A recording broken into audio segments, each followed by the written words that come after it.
Salut les gars, donc pour ceux qui voudraient acheter le chargeur là, donc un Ultra Power UP S6, je vais vous montrer un petit peu comment il fonctionne. Il y a deux trois petites subtilités et que vu que j'ai galéré, autant que je vous fasse partager ça, ça vous fera gagner du temps ou pas peut-être, hein. Mais ouais, donc voilà, c'est un bon petit chargeur. Ici, on peut l'alimenter donc soit avec une XT60 et une lipo, soit avec un transfo de 9 à 15 volts. Donc je trouve que c'est quand même pas mal. Et on peut encore l'alimenter aussi en USB ici. De chaque côté, il y a les prises pour mettre les lipos. Trois formats différents. Donc nous, là, c'est celle qui nous intéresse, c'est les prises du K110, évidemment. Hop, il y en a 6.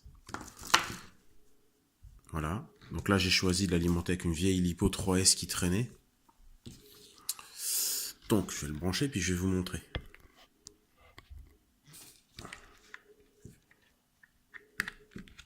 Donc,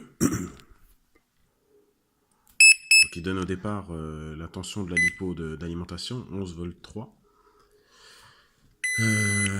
Et puis là, là, il est en train déjà de me dire que la lipo là, elle est finie. Voilà. Ah bah d'ailleurs, les deux autres aussi. Voilà. Donc ensuite, on choisit à l'allumage, il y a juste un bouton en fait, hein, c'est ce bouton là. Et il permet de choisir si c'est des lipos HV ou des lipos normales. Donc on reste appuyé dessus. AH c'est pour HV en fait, pour les lipos HV. Là on choisit la voie du chargeur qu'on veut modifier. Et sinon A c'est pour sélectionner toutes les voies. On reste encore appuyé en passant l'hypo normal. Donc là, ce qui nous intéresse, c'est le HV, enfin dans mon cas en tout cas. Et une fois que c'est sélectionné, il y a juste à attendre. Hop, il contrôle. Là, on sélectionne la tension. C'est un peu rapide, je ne peux pas vous le remontrer, mais on sélectionne la tension de charge par l'intensité de charge par lipo. Donc moi, je suis à 0,5 pour des lipos de 450 milli. Mais on peut monter jusqu'à 1 ampère.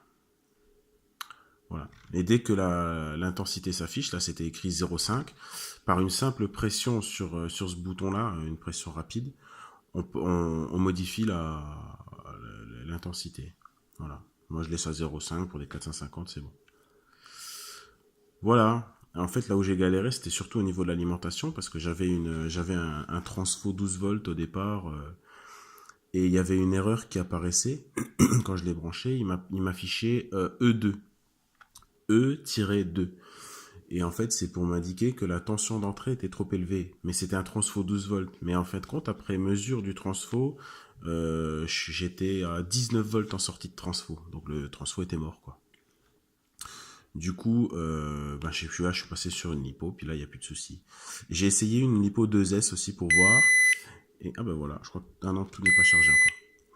Et avec la lipo 2S, en fait, j'ai l'erreur E1 qui est apparue. Et là, c'est tension d'entrée trop basse.